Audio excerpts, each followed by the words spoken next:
Good morning! Good morning, good morning, good morning! Nagme-makeup ako guys and I'm watching Shane Dawson and Nikki Tutorial. I love watching Shane. As in sobra. Very entertaining niya. And guys, I passed! I took my practical test again today and I passed. So I'm so happy. I'm doing my makeup because I will go to the license office para i-claim yung license ko. And they will need to take a picture. So sabi ni Dan, I didn't have makeup on kasi kanina when I was doing the test. So sabi ni Dan, kain tayo sa labas and then uwi tayo. Kasi he asked me, are you comfortable not wearing makeup? I was like, yeah, I was fine. But then sabi niya, you will get your picture taken. I was like, yeah, maybe I'll put a little on. So naglagay lang ako ng Mary Kay CC cream. I love this one. This one is in the shade light to medium. I got mine from Syra May on Instagram. Ano siya, Mary Kay consultant siya sa Pilipinas, guys. And then on my under eyes, yung blinen ko kanina lang is the Too Faced Born This Way concealer. This is my favorite concealer. Ano siya, shade medium. Yun lang. I think I'm gonna apply some mascara on. And then brows. And yeah. Kanina guys, I pranked Dan again. Prank ko siya. Sabi ko na I failed. Nag-park na kami ng instructor ko or ng tao na nag-test sa akin.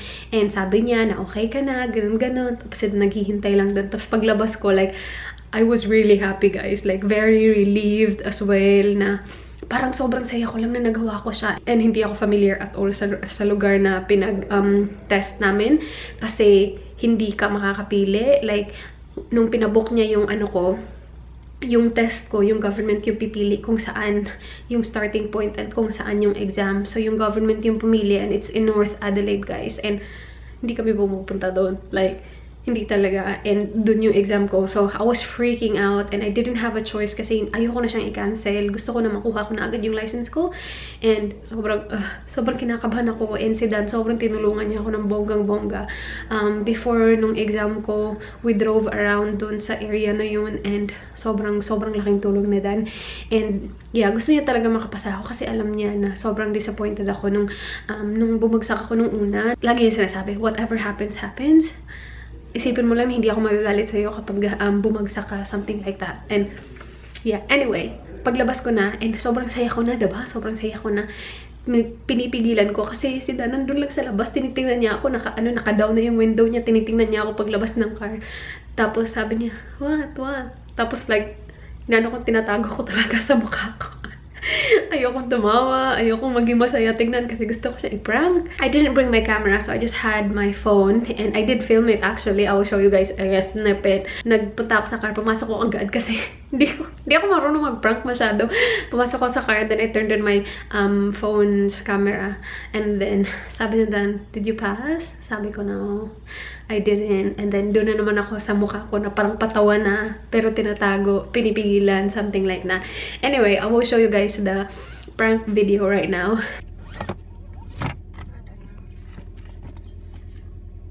You didn't pass? I didn't. What did he say? What's the reasons? I'll check the paper. Sorry, babe. No, it's not your fault. I'm not angry at you. It's sad, babe. I know. Do we have time to go to Tranmere? What for? Get my license.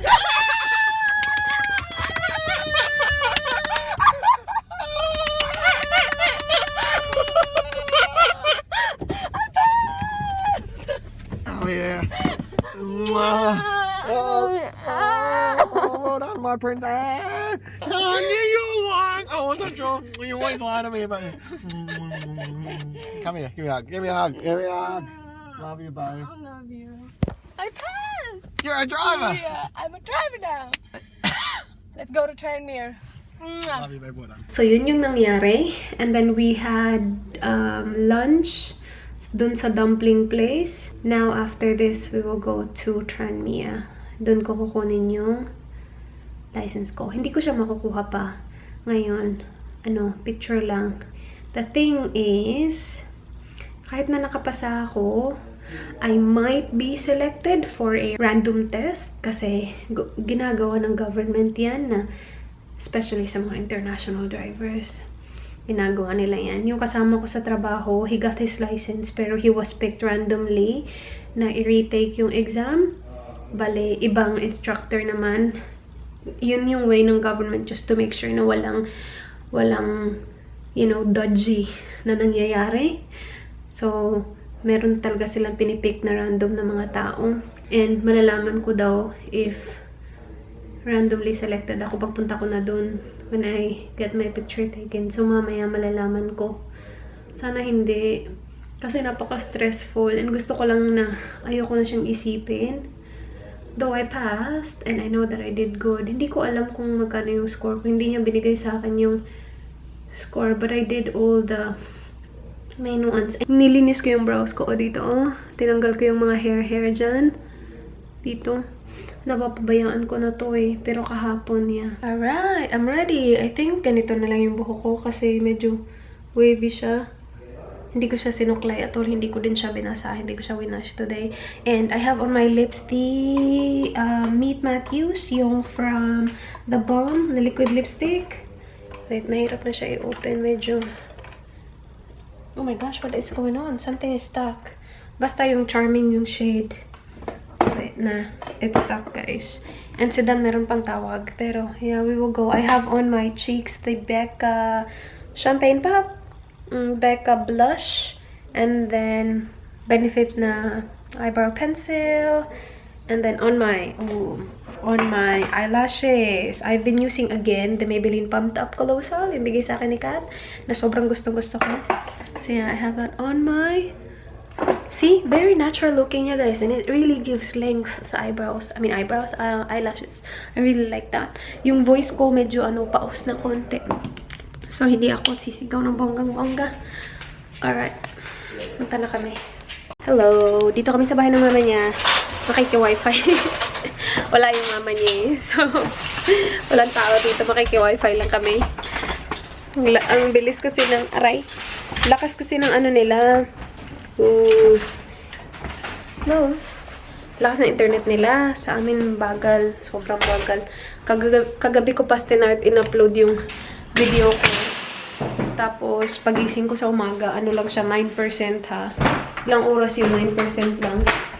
Parang patapos na ata sa end ng, parang papunta na sa end ng billing cycle yung amin. So, parang mahina na siya. Kaya mahina. So, upload ko lang siya dito. And then, dito na din kami kakain. Kasi baka matagalan ako. Baka matagalan matapos mag-upload. And, pakita ko sa inyo yung dinala namin. Is it working? Parang sira yung heater nila daw eh. Tignan nyo. Dala kami nito ni Dan. Dala kami ang rice. Dito kami kakain. Kasi sabi ko, baka matagalan tayo. Doon na tayo kakain. And then, binigyan ako ng ka-workmate ko, guys. Sobrang bait niya. Binigyan niya ako ng what is that? Buttered chicken. Yung Indian na buttered chicken. Yung father-in-law pa talaga yung nagluto. Father-in-law niya yung nagluto. So, it's very authentic. And, it's so good. Binigay niya sa akin kahapon. Sabi niya, pang dinner nyo yan ni Danny Boy. Kaya lang kagabi, nag-bake sila ng fish. So, sabi ko, sige, bukas na lang natin. Kainin yung buttered chicken. I'm so excited. Hindi niya spicy kasi alam niya na hindi mahilig sa spicy si Dan. So, mag-i-edit lang ako. Upload, edit. So, hopefully matapos siya. I'm pretty sure matatapos siya. Like, last time nandito kami, nag-upload ako ng video. 2 video yung natapos sa 3 oras. So, it's very, very good. Okay, so right now, 14%. Tignan nyo to. Hindi nyo makita. Basta 14% siya. And it's now 3 ng hapon. And I got my license! Ha! Ha, ha, ha. Hindi ako na randomly pick para i-retest. So, yeah. Meron akong lisensya. Binigyan nila ako ng papel pa lang. Tapos, isi-send nila sa mail yung license ko na talaga. Sabi niya, mga 10 days daw. So, I'm excited. I-film ko lang yung, i-edit ko lang yung aking Q&A. Tapos ko na i-edit yung aking Q&A. And binigyan ako ni Dan nito. Sobrang daming chocolate yung iniwan. Siguro hindi na sobrang dami ngayon kasi baka inubos na ito ni Dan. Before umalis si mama niya, sabi niya, pwede mo ba i-check yung mail namin? And lagi naman ginagawa ni Dan yun kapag umalis sila. Tapos sabi ng mama niya, iiwan kita ng mga chocolate dito para kapag pumunta ka sa bahay, meron ka makakain. Sabi ko, nakakaloka ka naman po. Uubusin niya yan. Araw-araw na pupunta yan dito para kunin yung mail mo. Pero totoo chocolate para. Ang dami nito noon. Tingnan mo, isa na natira. Tapos may Tim Tams dyan. Yeah, Tim Tams na maliliit. Bites, Tim Tams bites. Nanonood ako ng Lalo na Sangre. Ganda nito, guys. Akala ko, yung last na napanood ko Friday, hindi ko pa pala napanood yung Friday. So, meron akong dalawang papanoorin today. Yung sa Friday at saka Monday. Ha. Tapos natapos ko yung Q&A video ko. I-upload ko yan. Tapos aalis siguro kami. Yung video ko kanina na-upload siya less than 1 hour. Sabi ko sa inyo ang ganda dito. Dito na kami lagi. Yung sa amin nabagal. Kasi yung internet namin, yung pinili ni Dan, yung pinakamura. Kasi wala siyang fixed internet before pa ako dumating. Nasabi ko na ba ito sa vlog ko? Na yung internet niya lang noon, yung nasa USB. So, very limited lang. Kasi hindi naman siya ma-internet noon. Nung nakilala niya ako, doon siya na-addict sa YouTube. Na nanonood siya ng mga YouTube videos. Kasi, hindi dahil sa video ko, pero like na, pag na-discover niya yung YouTube, ang dami palang mga cool na mga video sa YouTube. So, doon niya na-discover. Tapos, nung papunta na ako dito, doon pa siya kumuha ng internet. And hindi niya kasi sure, hindi namin sure, diba, kung magtatagal kami, or like kung anong mangyayari sa amin. So, yung pinili niya, yung pinakamurang internet, like $60 a month. And, tsaka siya. And meron pa kaming contract sa kanila. So, hintayin na lang namin na maano yung contract namin sa kanila. We're home! Hindi kami kumain dun sa bahay ng mama ni Dan kasi natapos bigla yung video. Tapos maaga pa, hindi pa kami gutom. So, dito lang kami. And, we're heating up the buttered chicken. Ang bango. Nakakaloka. Then, yung rice namin kakaluto lang. So, sexy mo, ba? Why are you naked? Ang lamig-lamig kaya. Nagupad ng top. Yes, please. Authentic buttered chicken. Yum. Salamat, Kanika. Thank you, Kanika. Yes. Kain tayo. I'll close this vlog. Hala. Lights. Do you have water? No. Sus. Tubig. Tubig. Lagi kami nagdadala ng tubig dun sa bed. We will watch Shark Tank. Ano siya? I'm not sure. I'm pretty sure some of you are familiar. Shark Tank. Parang siyang namihingi sila ng percentage ng business nila. Something like that. It's good. I like watching it. So we will watch that. And I'll keep this close, babe, because I turned on the heater. Did you turn it off? Yeah.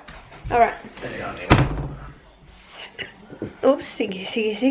Buti na lang hindi nawala yung boses ko talaga. Kasi may time na pawala na siya. Buti na hindi talaga nawala. Anyway, I'll close this vlog. Thank you so much, guys, for watching. Please like, please subscribe. I hope to see you guys on my next one. Do not forget, be good. Good night. Bye.